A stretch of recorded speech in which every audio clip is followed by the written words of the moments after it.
Journaliste Umba Wakalume Edouard, dans le cadre des reportages à Boutombe Apata, chef-lieu de la chefferie de Nkouloumouenze Wakounye-Menoué.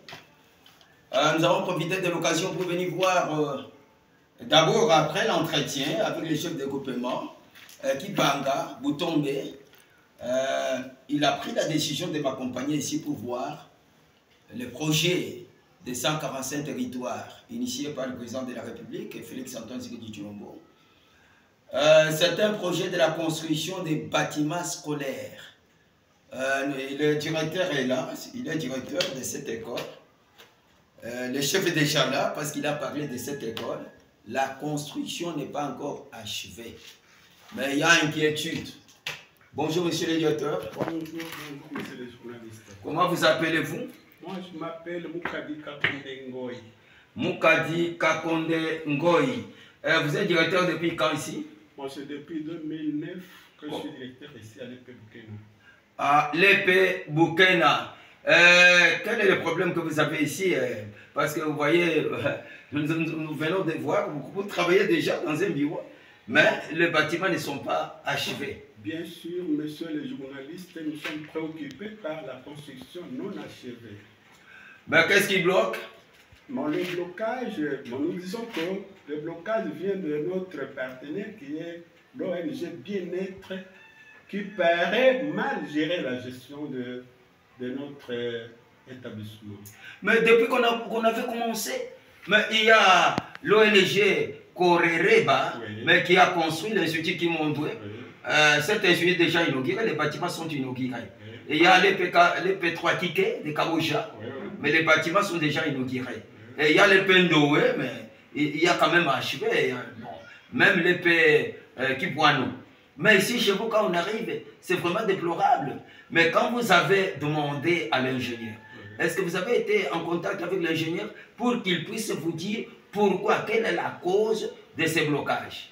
Oui, selon les dires de notre ingénieur, il a dit que le blocage vient de l'air source.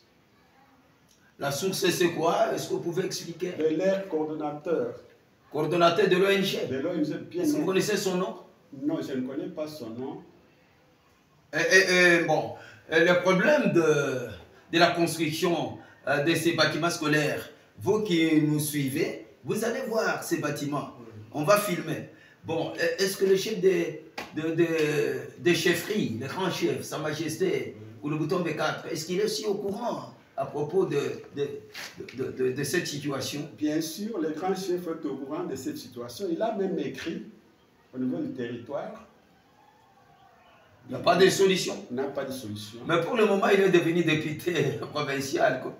Est-ce que vous lui avez déjà soumis ce problème pour qu'on puisse en parler à l'Assemblée provinciale? Nous espérons, comme il est devenu député, que peut-être dans leur séance, il pourra exposer ses dossiers. Bon, est-ce que vous soupçonnez les détournements? Parce que les BSECO, comme on appelle, parce que B c'est bureau, les BSECO, moi j'ai été en contact avec l'ingénieur un jour, qui venait de Kinshasa, mais il me dit qu'on débloque la situation, même les fonds pour la construction, on les débloque. Quand on termine, on débloque. Mais ici, est-ce qu'on n'a pas débloqué les fonds pour qu'on puisse terminer la construction? Le fonds a été débloqué. Mais ce que nous jugeons, nous voyons que l'ONG Bien-être a mal géré ces fonds-là. Donc, mal géré signifie à détourner. Bien sûr, ça c'est le détournement. Ça c'est le vrai terme. Merci beaucoup. Pour le moment, parce que nous sommes entretenus pendant longtemps avec le chef de groupement que vous voyez, il a beaucoup regretté. Bon, il m'a dit, je vous accompagne là-bas pour prendre les images et tout ça. Bon. À votre niveau, les enfants étudient comment? Toujours dans ces bâtiments? Non, les enfants n'étudient pas dans ces bâtiments. Ils sont parsemés dans des églises. Dans les églises? Oui. Mais ça fait une année, quelques mois? Une année, quelques mois, comme vous le dites. Une année, quelques mois? Oui. Ah, c'est dommage. Et depuis l'année passée que les enfants étudient dans des églises. Merci beaucoup. Je crois que nous avons été accompagnés par le chef de groupement, Kipanga, qui nous a accompagnés ici. Vous qui allez voir les images, c'est vraiment déplorable. Il faudra que le président de la République puisse s'impliquer dans ces histoires, surtout dans les territoires de Malemba. Ce n'est pas seulement chez vous. Moi, j'ai été un jour à Kisula, dans le groupe Kisula, secteur de Badia. C'est le fiasco. Surtout la construction du centre de santé, le fiasco à Kisangano. Même à Kisula, ce n'est pas encore achevé.